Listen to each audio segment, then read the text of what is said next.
Ya, salam High Grace dalam Yesus Kristus, Bapa kita yang kekal, yang senantiasa menyertai kita dan ada di sini bersama dengan kita untuk memberitahukan kebenarannya kepada kita semua, anak-anaknya. Judul kita, ya topik kita, saya kirim ke Facebook dan ada beberapa Facebooker yang menanggapi bahwa judul ini menegaskan Yesus Kristus adalah Tuhan. Tetapi ada ekornya. Ekornya dorang tulis, kenapa kok ada di GPDI?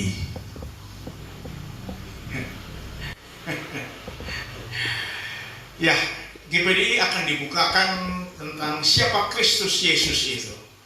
Pasti dibukakan. Topik kita yang cukup sensi ini merupakan suatu stressing, penegasan.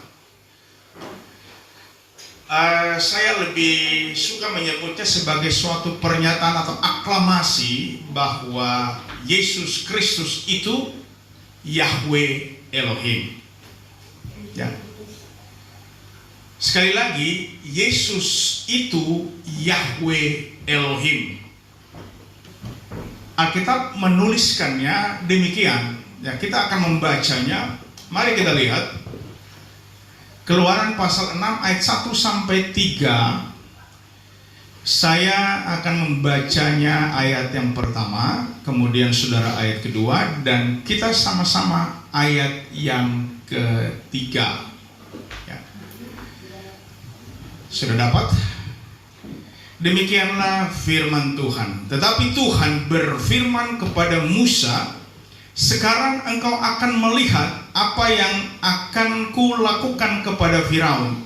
Sebab dipaksa oleh tangan yang kuat, ia akan membiarkan mereka pergi. Ya, dipaksa oleh tangan yang kuat, ia akan mengusir mereka dari negerinya. Selanjutnya berfirmanlah Allah kepada Musa, Akulah Tuhan. 2, 3. Aku telah menampakkan diriku kepada Abraham, Ishak dan Yakub sebagai Allah yang Maha Kuasa. Tetapi dengan namaku Tuhan, aku belum menyatakan diri. Tolong taruh kira baik-baik. Ini ayat-ayat perlu diperhatikan. Pasal 6 ayat 1, Alkitab menulis tetapi Tuhan berfirman kepada Musa.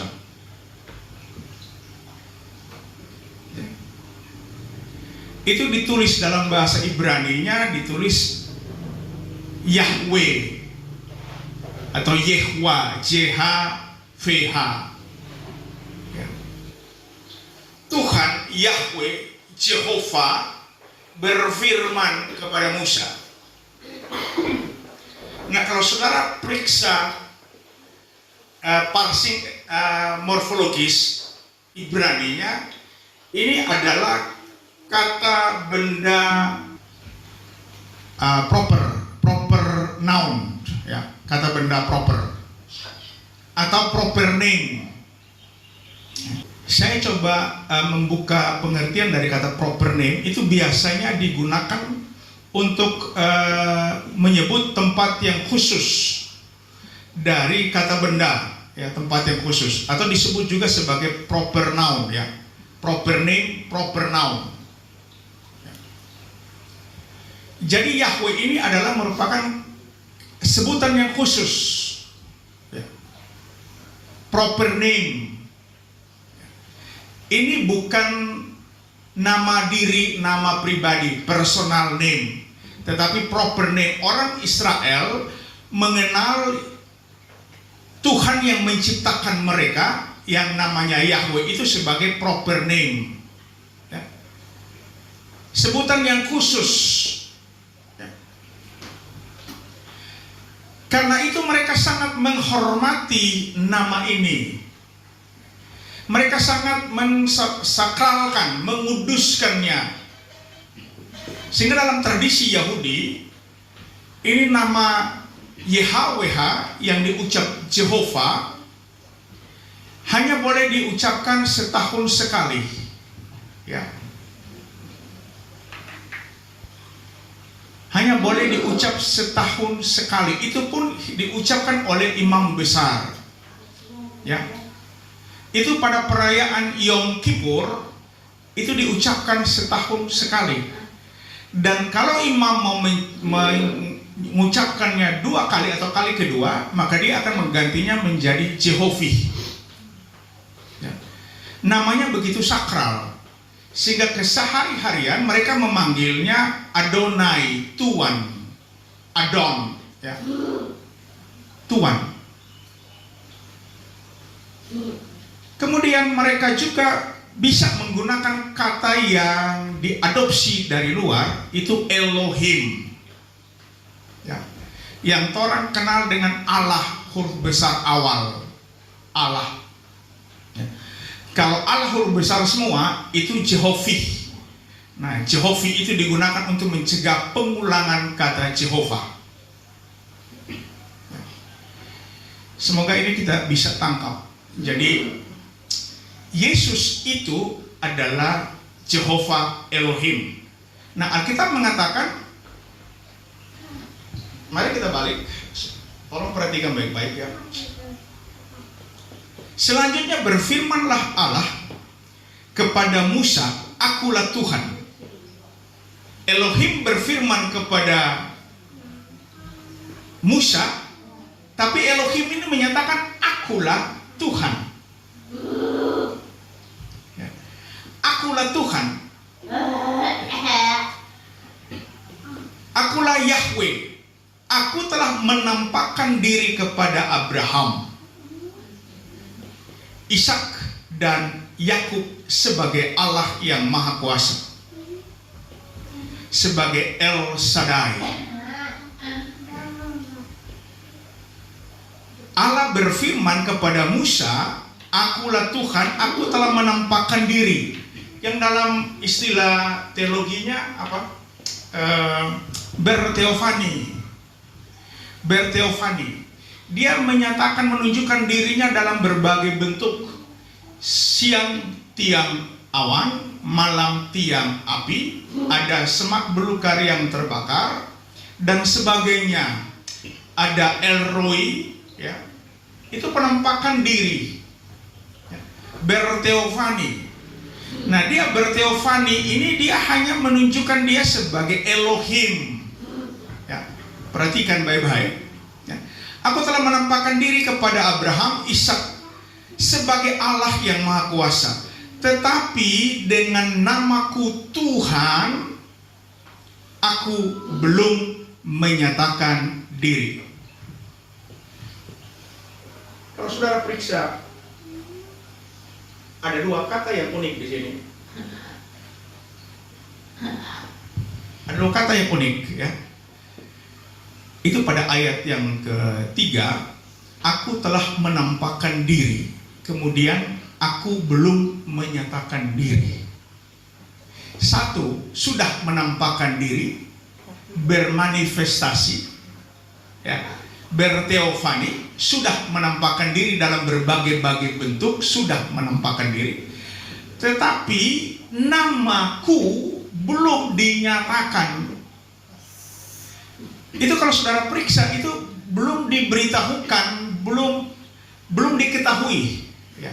Itu ginosko dalam bahasa Yunaninya, ya. Mari kita lihat ini.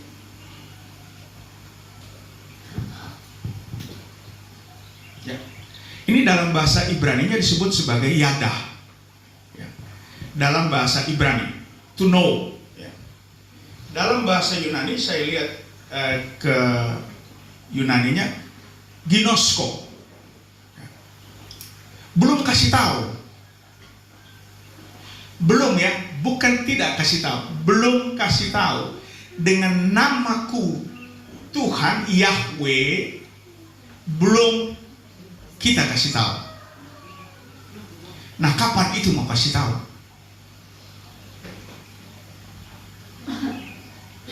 Nah, Nah, kalau saudara membaca kisah bagaimana Israel gagal mentaati Torah 613 mitzvot, gagal total.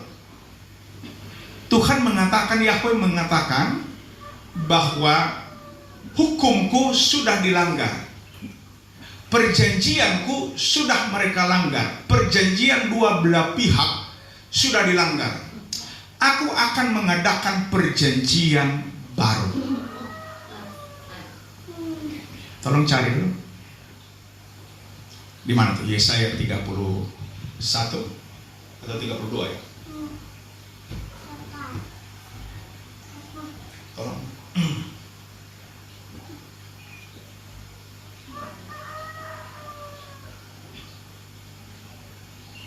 Yeremia 31. Oh, Yeremia. Ya, tolong dibaca. Sesungguhnya akan datang waktunya, demikianlah firman Tuhan, aku akan mengadakan perjanjian baru dengan kaum Israel dan kaum Yehuda.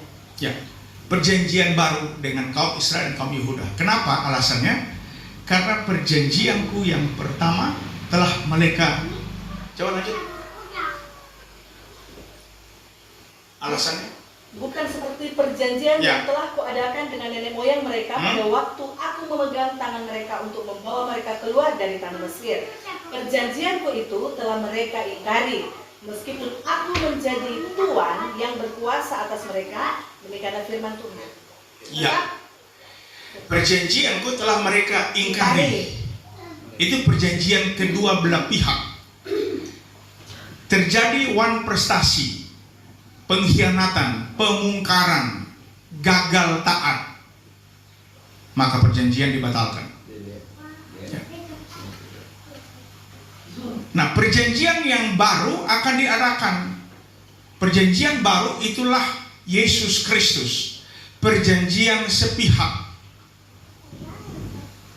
Perjanjian yang tidak lagi bisa dibatalkan oleh karena adanya wan prestasi.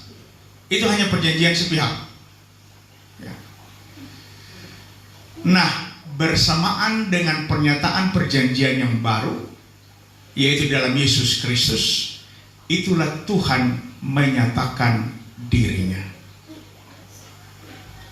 Itulah saatnya Tuhan menyatakan dirinya. Mari kita lihat apa yang dinubuatkan ya, atau apa yang dijanjikan ya, ketika Tuhan mengatakan dengan namaku Tuhan aku belum menyatakan diri atau memberitahukan namaku. Itu yang tepatnya. Nah, mari kita lihat di dalam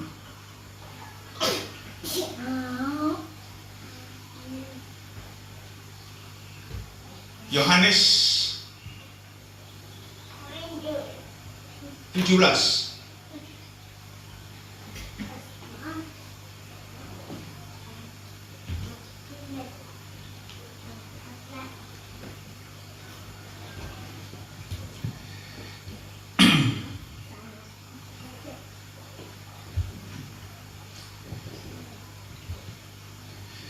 Yohanes 17 ayat 6. Kita akan melihat beberapa ayat di sini. Ini doa Yesus ya, perikopnya. Kalau saudara membaca perikopnya, doa Yesus untuk murid-muridnya. Ya.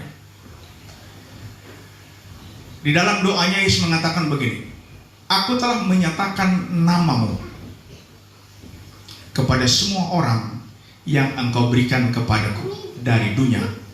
Mereka itu milikmu dan engkau telah memberikan mereka kepadaku dan mereka telah menuruti firman-Mu. Perhatikan baik-baik, aku telah menyatakan namamu, memberitahukan namamu. Ya. Jadi yang tadinya di perjanjian lama keluar apa tadi? Keluar 6 ya. 6 ayat 1. Ya. Dengan namaku Tuhan aku belum menyatakan diri, memberitahukan. Ya, belum. Tetapi waktu Yesus datang, Yesus mengatakan begini, aku telah menyatakan namamu kepada semua orang. Mari kita lihat Alkitab menjelaskan Alkitab. Ya. Ayat 11. Ayat 11 dan 12 bagian A. Dan aku tidak ada lagi di dalam dunia, tetapi mereka masih ada di dalam dunia. Dan aku datang kepadamu, ya Bapa yang kudus, peliharalah mereka dalam namamu, yaitu namamu yang telah engkau berikan kepadaku, supaya mereka menjadi satu sama seperti kita. Selama aku bersama-sama mereka, aku memelihara mereka dalam namamu, yaitu namamu yang telah engkau berikan kepadaku. Inilah nama dari Yahweh, nama pribadi dari Yahweh yang disimpan, tidak diketahui atau tidak diberitahukan kepada bangsa pilihannya sendiri. Ketika dia mengadakan perjanjian baru, dia pun memberitahukan nama pribadinya.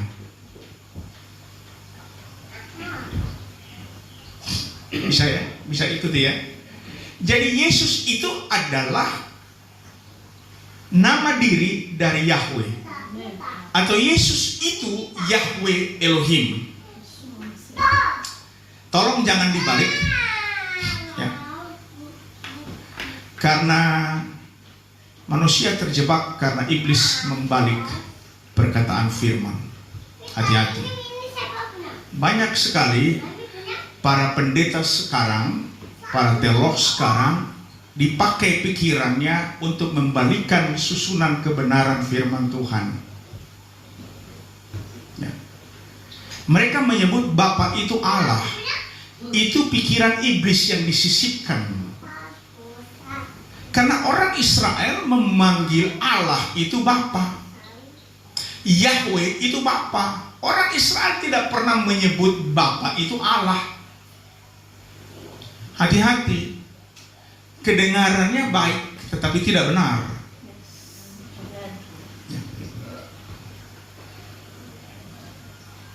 Jadi sekali lagi kita harus berbicara tentang doktrin Trinitas. Doktrin Trinitas menyebut Bapa itu Allah. Itu sesat. Karena orang Israel menyebut Allah atau Yahweh itu Bapa. Silakan baca di dalam Yesaya 63 ayat yang ke-16. Tolong dibaca.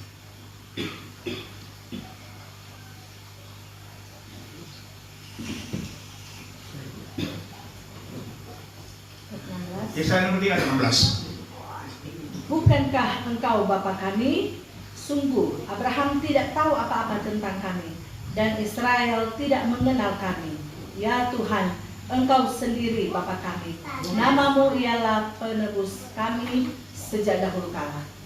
Ya, tolong perhatikan.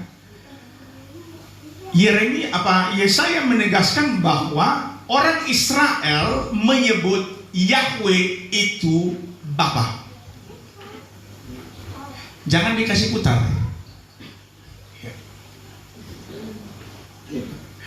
Hanya iblis yang memutar susunan firman Tuhan. Baca ayat 8 dari pasal 64. Yesaya 64 ayat yang ke-8. Tetapi sekarang ya Tuhan, engkaulah Bapa kami. Kamilah tanah liat dan engkaulah yang membentuk kami. Dan kami sekalian adalah buatan tangan-Mu. Iya. Kami sekalian buatan tangan-Mu. Ya Tuhan, engkaulah Bapa kami. Lalu Yohanes menegaskannya di dalam Yesus Kristus. Di dalam perjanjian lama selalu Allah berfirman atau Yahweh berfirman, jadilah maka jadi. Dan waktu Yohanes menulis perjanjian baru, Yohanes pasal 1 ayat 1, dia bilang pada mulanya ada firman. Tolong dikoreksi. Pada mulanya ada firman. Bukan pada mulanya adalah firman. Dalam diagram Yunani, ya, diagram Yunani, karena firman itu dalam bahasa Yunani dia pakai hologos, itu subjek, ditempatkannya di depan. Ya. Jadi kalau NRK and hologos, maka di dalam diagram Yunani itu dia pakai di depan hologos lebih dulu. Jadi diterjemahkannya firman itu ada dari mulanya. Hati-hati ya. Ini ada banyak jebakan Batman dalam pengajaran teologis ya, hati-hati ya. Jadi dia mau menegaskan bahwa Yesus, karena hologos itu menunjuk kepada Yesus dan hologos itu menuju kepada Allah, maka di bagian terakhir dari ayat 1, pasal 1 ayat 1, entheos atau kaitheos and hologos, Allah itulah firman. Allah itulah firman, Yahweh itulah firman.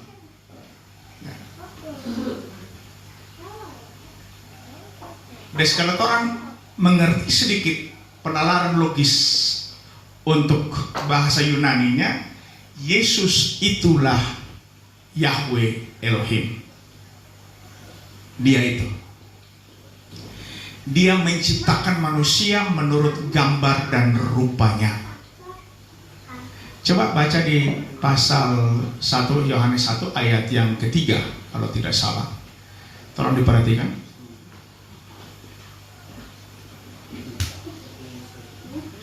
Silakan ayat yang ketiga, pasal 1 ayat 1 Yohanes. Pasal 1 ayat yang ketiga, saudara. Apa yang telah kami lihat dan yang telah kami dengar itu, kami beritakan kepada kamu juga supaya kamu pun beroleh persekutuan. Yohanes pasal 1 ayat 3. Oh. Segala sesuatu dijadikan oleh Dia dan tanpa Dia tidak ada sesuatu pun yang boleh jadi dari segala yang telah dijadikan. Segala sesuatu dijadikan oleh Yesus. Sang Logos itu, segala sesuatu dijadikan oleh Yesus. Dia berfirman, jadilah maka jadi. Yesus itu menciptakan kita. Orang Israel dalam kesesakan mereka berdoa, Tuhan tolonglah kami, dan Tuhan Yahweh menjawab, akulah penebusmu. Penebus Israel menyatakan dirinya pada perjanjian baru sebagai Yesus. Ya. Baca Yesaya 63 ayat 9.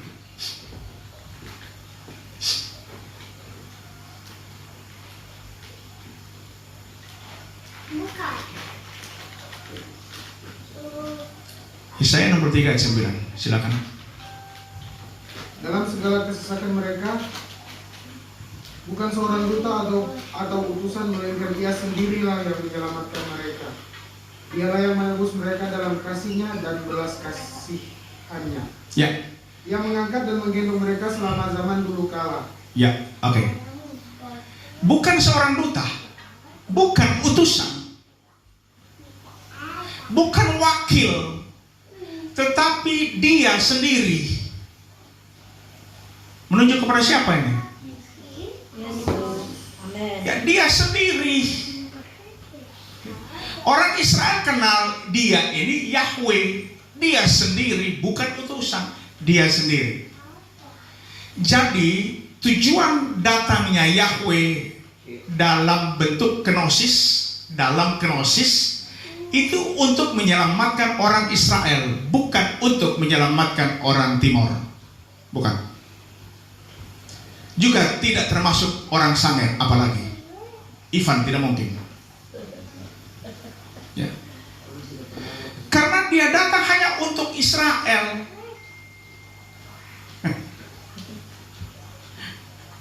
Coba baca, Yesus sendiri bilang, pergilah kepada domba-domba yang hilang dari Israel. Aku datang untuk menyelamatkan mereka. Ya. Jadi Alkitab mengatakan bukan duta. Nah, alasan biblikal kedua, Alkitab mengatakan bahwa anak-anak itu terdiri dari darah dan daging. Ibrani 4 ayat yang ke Ibrani 2 ayat 14. Ibrani 2 ayat 14. Tolong dibaca. Ini alasan kenapa Yesus berkenosis. Oke, tolong dibaca. Karena anak-anak itu adalah anak-anak dari darahnya, maka dia juga menjadi sama dengan mereka dan mendapat bagian dalam keadaan mereka, supaya oleh kematiannya ia memusnahkan dia, yaitu iblis yang berkuasa atasnya. Oke. Jadi alasan Yahweh datang berkenosis, tepatnya sebenarnya Yesus datang berkenosis. Ya. Dalam rupa seperti kita, itu karena anak-anaknya terdiri dari darah dan daging. Karena dengan berkenosis itulah Yesus bisa mati.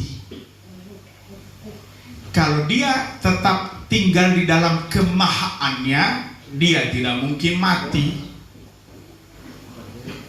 Dia harus mengosongkan dirinya. Tolong perhatikan kata kenosis, mengosongkan dirinya. Dia yang maha kuasa itu, dia yang maha hadir itu, dia yang omnipotent, maha kuasa, maha tahu, ya, omnipresent, maha hadir, ya. Itu dia kosongkan. Ya.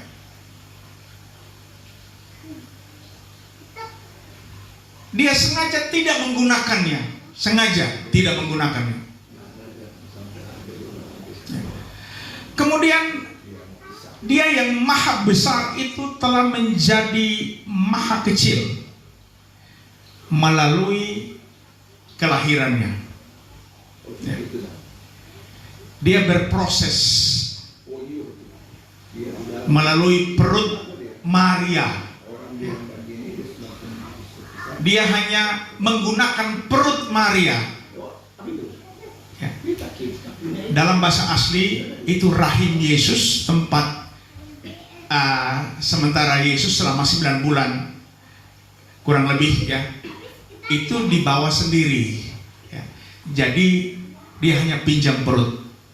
Nanti orang belajar berikut, ya. Yesus membawa rahimnya sendiri, ya. Perut Maria itu dipinjamnya supaya dia bisa keluar. Rahimnya dia bawa. Dia ikut proses, ya. Nah, sekarang kita lihat bahwa Alkitab menyatakan Yesus itu adalah Yahweh. Mari orang lihat yang sering diobok-obok oleh para pendeta, pengkhotbah, bahkan orang-orang Kristen kebanyakan bilang begini, dasar iman Thomas. Kan? Kalau su bilang kong nggak percaya, orang biasa aja sosere akan dasar iman Thomas. Betul kan? Ada dengar nggak? Dasar Thomas ngana. Su bilang enaknya percaya. Justru Thomas itulah yang menyatakan, menegaskan siapa Yesus Kristus. Coba tolong dibaca Yohanes 20 ayat 28. Mari tolong perhatikan, ya. Ini adalah suatu pernyataan bahwa Yesus itu Yahweh Elohim. Yesus itu Yahweh Elohim. Jangan disusun terbalik sekali lagi. Yahweh Elohim belum tentu Yesus, tetapi Yesus itu Yahweh Elohim. Silakan buka. Thomas menjawab, "Iya, Ya. ya Tuhanku dan Allahku." Ya Tuhanku dan Allahku. Dalam Yunaninya disebut sebagai Kyrios, Theos, Tuhan Allah. Tuhanku dan Allahku. Dalam bahasa Ibraninya, kalau saudara bisa buka, itu dia pakai Yahweh Elohim. Tuhan huruf besar semua, Adonai, itu ditujukan kepada Yahweh. Thomas mengklarifikasikan Yesus ini adalah Yahweh Elohim.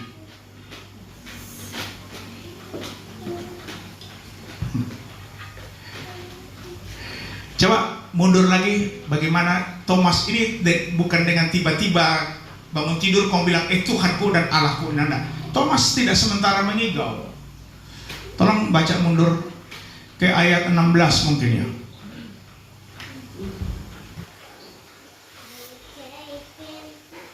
Kata Yesus kepadanya, "Maria." Maria berpaling dan berkata kepadanya dalam bahasa Ibrani, "Rabuni," artinya guru. Yesus kepadanya, "Janganlah kamu memegang aku, sebab aku belum pergi kepada Bapa." Tadi ayat berapa tadi dibaca? 28. Oh 28, sorry. Sekitar 25, kalau jauh itu.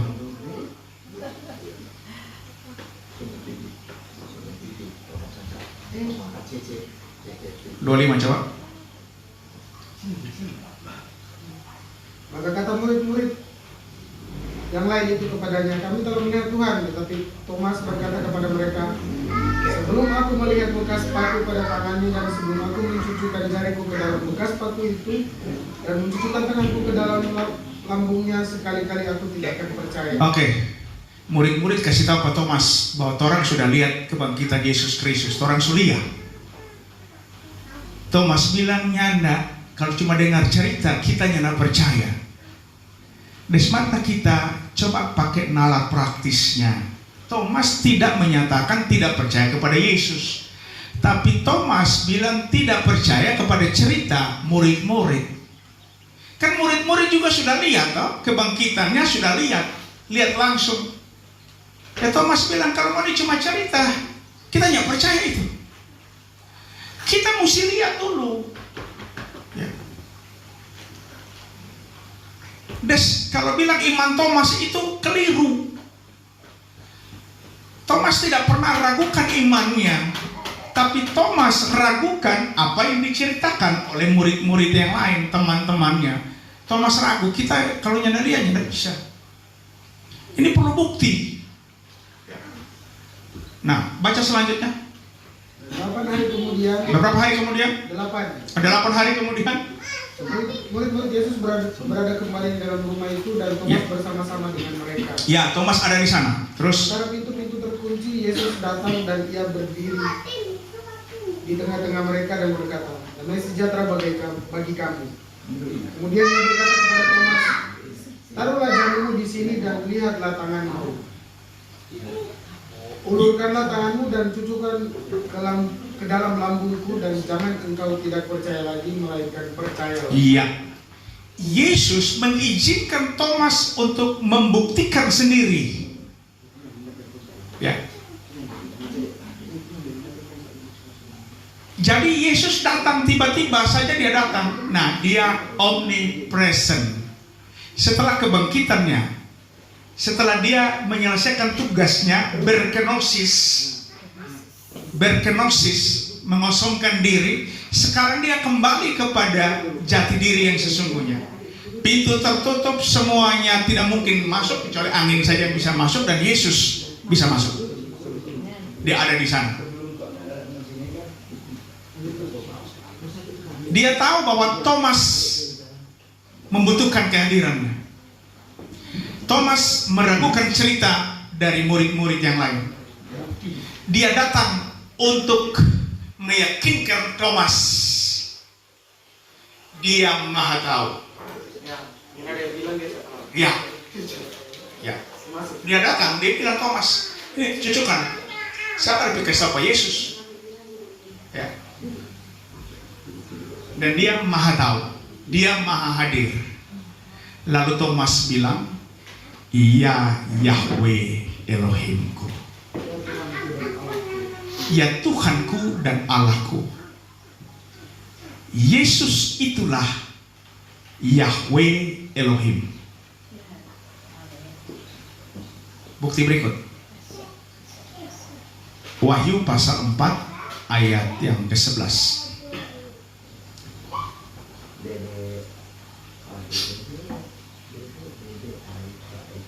Silakan dibaca.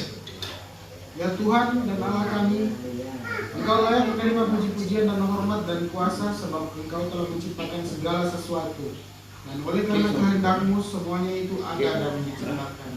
Ya, para tua-tua Israel ya itu bertekuk lutut, propito proskuneo atau propito, bersujud di depan Yesus Kristus sambil melemparkan mahkota mereka, kalau baca ayat sebelumnya, lalu menyebut Yesus itulah Tuhan dan Allah kami. Oleh karena kehendak-Mu segala sesuatu diciptakan. Cocok dengan Yohanes pasal 1 ayat yang ketiga. Dia menciptakan segala sesuatu. Dia itulah Yesus Kristus. Yesus Kristus itu Yahweh Elohim, satu-satunya Tuhan.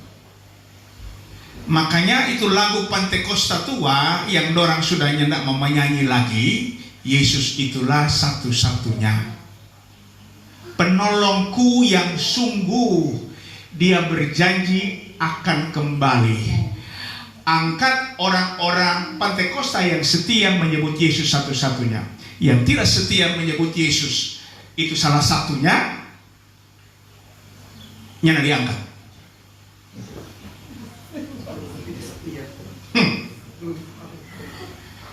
Lain memang begitu tuh. Iman telah berubah. Tadinya Pentakosta menyatakan, menegaskan bahwa Yesus itulah satu-satunya. Kemudian hanya Yesus, hanya Yesus. Apa?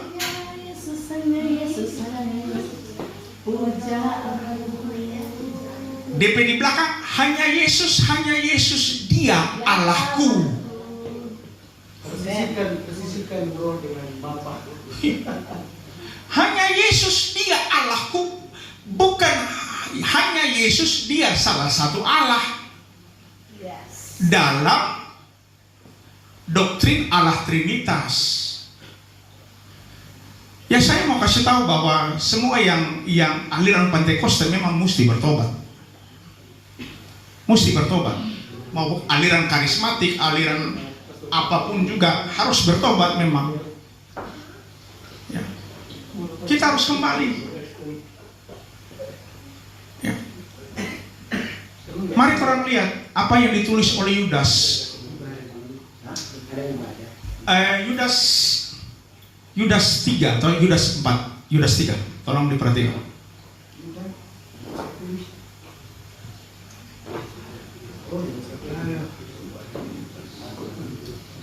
Saudara-saudaraku yang kekasih, Ya.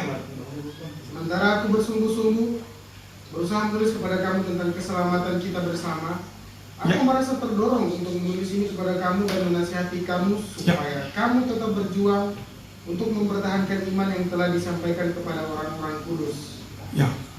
Sebab ternyata ada orang tertentu yang telah masuk menyelusup di tengah-tengah kamu, yaitu orang-orang yang telah lama ditentukan untuk dihukum.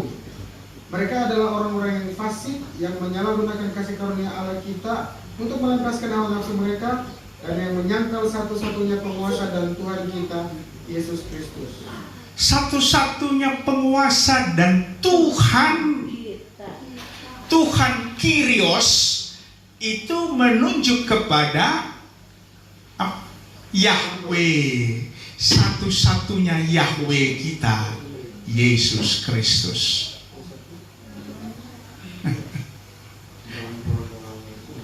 Orang-orang yang menyelusup, ya. Oh ya, betul. Soalnya sudah baku sontong itu Yudas yang benar. Ya. Nah, coba baca di 1 Yohanes 2 ayat 18. Tolong diperhatikan. 1 Yohanes 2 ayat 18-19. Anak-anakku, Ya. waktu ini adalah waktu yang terakhir. Amin. Dan seperti yang telah kamu dengar, seorang antikristus akan datang. Sekarang telah bangkit banyak antikristus. Itulah tandanya bahwa waktu ini benar-benar adalah waktu yang terakhir. Ya, terus Memang mereka berasal dari antara kita. memang mereka berasal dari antara kita. Yudas mengatakan itu penyusup, penyelusup. Mereka ada berbaur dengan kita. Lanjut. Tetapi mereka tidak sungguh-sungguh termasuk pada kita. Ya. Sebab jika mereka sungguh-sungguh termasuk pada kita, niscaya mereka tetap bersama-sama dengan kita. Tetapi hal itu terjadi supaya menjadi nyata bahwa tidak semua mereka sungguh-sungguh termasuk pada kita. Ya. Jadi Rasul Yohanes mengatakan bahwa ada banyak orang menyusup, menyamar, tidak sungguh-sungguh masuk pada kita. Saudara, itu yang antikris ada di antara kita. Rohnya antikris ada di antara kita. Roh antikris itu menyangkal bahwa Yesus itu satu-satunya Yahweh Elohim.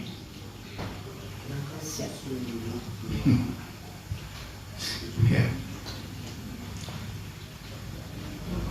Maka kenapa apa yang difirmankan atau apa yang dikatakan oleh Yahweh kepada Musa, ya, dengan namaku Yahweh aku belum memberitahukannya. Lalu datanglah Yesus memberitahukan, namamu yang engkau berikan kepadaku, namamu Yahweh yang engkau berikan kepadaku sudah dinyatakan. Nama pribadimu Yesus Kristus sudah dinyatakan. Dia adalah Tuhan Yahweh Elohim. Ya. Jadi saya percaya bahwa kebenarannya yang luar biasa, yang tidak bisa ditawar-tawar, kebenaran absolut, sementara dibuka bagi kita anak-anaknya. Yesus itulah satu-satunya. Paulus mengatakan, coba saudara, ini hanya sounding, nanti kita lengkapi untuk pengajaran minggu depan, bahwa Roh Kudus itu adalah Yesus Kristus. Roh Kudus disebut sebagai Parakletos, penghibur ataupun penolong. Ya. Tetapi Paulus mengatakan, oleh doamu dan pertolongan Roh Yesus Kristus. Coba cari dulu, pertolongan Roh Yesus Kristus. Ya, ini untuk diingat-ingatkan minggu depan orang akan belajar, atau 2 minggu depan. Coba cari pertolongan Roh Yesus Kristus, di mana itu? Filipi 1 ayat 19. Ya, tolong dibaca dong. Karena aku tahu bahwa kesudahan semuanya ini adalah keselamatanmu oleh doamu dan pertolongan Roh Yesus Kristus. Pertolongan Roh Yesus Kristus. 1 ayat 19. Filipi 1 ayat 19. Ya. Jadi yang disebut Parakletos adalah Yesus Kristus sendiri. Rohnya yang keluar yang menyertai kita. Aku tidak akan meninggalkan kamu yatim piatu, aku datang segera. Dialah Sang Immanuel. Dia maha hadir, dia bisa hadir dalam bentuk roh, no problemo ya. Karena memang dia adalah Tuhan pencipta ya. Hei, sini aja, sini. Ya, mana saya? Sini. Ah, iyo, gitu. Ya, Itu dong kakak. hari ini kita kembali ditegaskan atau mungkin dapat dikatakan bahwa kita diklarifikasikan lagi bahwa Yesus yang orang percayai hanya Yesus satu-satunya penolong. Dia adalah Yahweh Elohim. Sekali lagi, Yesus itu Yahweh Elohim. Tuhan Yesus memberkati. Tetaplah berpegang Yesus itu satu-satunya. Yesus bukan salah satunya yang harus kita percayai. No. Yesus satu-satunya yang kita imani. Tidak ada dasar yang lain. Alkitab mengatakan tidak ada dasar yang lain. Paulus menegaskan tidak ada dasar yang lain selain dasar yang telah diletakkan, yaitu Yesus Kristus. Iman Kristen teguh karena dasar dari iman Kristen adalah Yesus Kristus satu-satunya Yahweh Elohim. Tuhan Yesus memberkati. Haleluya.